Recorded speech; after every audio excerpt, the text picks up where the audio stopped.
konci měsíce, kdy končí rok kněží, který vyhlásil papež Benedikt XVI. V souvislosti 150 let od světcovy smrti, si přiblížíme patrona kněží, faráře Arského. Přišel na svět 8. května 1786. Vyrůstal v Dardilách na jihu Francie v rodině, která byla sice chudá, ale měla pevné kořeny ve víře. Jeho dětství silně ovlivnila Velká francouzská revoluce, která víru a duchovní hodnoty odsunula na poslední místo. Jan tedy přijal první svaté přijímání ve stodole. Už jako malý pocítil boží volání stát se knězem a za každou cenu chtěl odpovědět. Ačkoliv jeho otec nebyl ze synova rozhodnutí příliš nadšen, začal se chlapec v 17 letech vzdělávat u kněze Balaje na faře v Ekylách. První nástraha přišla v podobě předvolání na vojnu.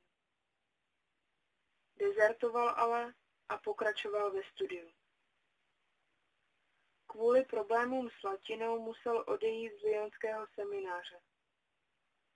Nakonec se tam ale vrátil, protože, jak řekl generální vikář, církev nepotřebuje jen vzdělané, ale i svaté kněze. Po svěcení v roce 1815 se stal kaplanem u faráře Balaje, díky němuž mohl dostudovat teologii. Po farářově smrti se Janovým dalším působištěm stal nechválně proslulý Ars. Příchod do této malé vesnice, známé nevázaností zdejších obyvatel, byl pro mladého kněze první z mnoha zkoušek. Arští nechodili do kostela, ale do hospody, nemodlili se, ale nadávali a nemluvili spolu pěkně, nýbrž vedli neslušné řeči. Svého kněze přijali chladně, ale on je od počátku miloval. Když viděl, že je svými slovy neobrátí, začal se tvrdě postit a odříkat si skoro i ty nejzákladnější potřeby. Po delší době Vianney pozoroval nepatrnou změnu v životech lidí kolem sebe. Stále se ho ale zlý snažil zlákat, protože lidí, kteří vyměnili hospodu za kostel, přibýval. Svatý kněz se ale nezalekl a děsivé zvuky, které ho noc co noc budily, přebíjel modlitbou. Další tvrdá zkouška přišla, když byl lživě obviněn z otcovství. Jan v této chvíli, kdy je slabý a ptá se na smysl svého života, zakládá útulek pro chudé děti. Do Arzu začínají proudit davy, které přitahují Vianneyovi promluvy. Jan často zpovídal i 16 hodin denně. Mnoho lidí se díky němu vrátilo ke Kristu.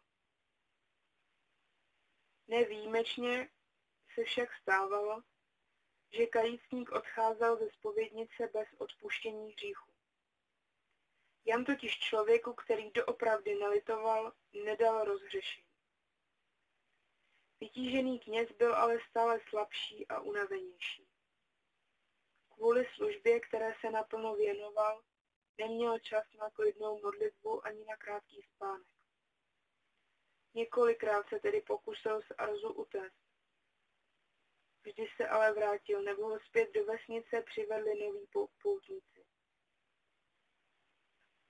Do poslední chvíle sloužil, přijímal lidi a rozdával potřebným všechno, co mu ještě zbývalo. Zemřel vysílený 4.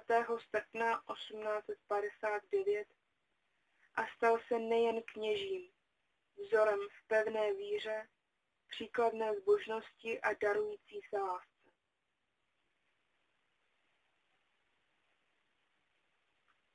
Děkujme za všechny kněze, kteří nám přináší Krista a skrze něž můžeme přijímat svátosti. Pamatujme také na ty, kteří boží volání k následování zaslechli a připravují se na kněžskou službu. Miluji tě, můj Bože, a toužím tě milovat až do posledního dechu svého života. Miluji tě, Bože nekonečně vlídný. Raději chci zemřít láskou k tobě, než žít jen okamžik bez lásky k tobě. Miluji tě, Pane, a prosím tě o jedinou milost, abych tě směl milovat věčně. Miluji tě, můj Bože. Toužím po nebi jen mít to štěstí milovat tě dokonale. Můj Bože, když nemůže můj jazyk nepřetržitě říkat miluji tě, chci, aby ti to opakovalo moje srdce při každém svém tepu.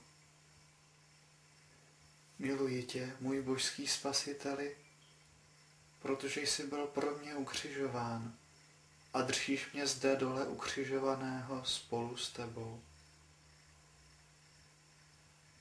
Můj Bože, uděl mi milost zemřít láskou k tobě a svědomím, že tě miluji. Amen.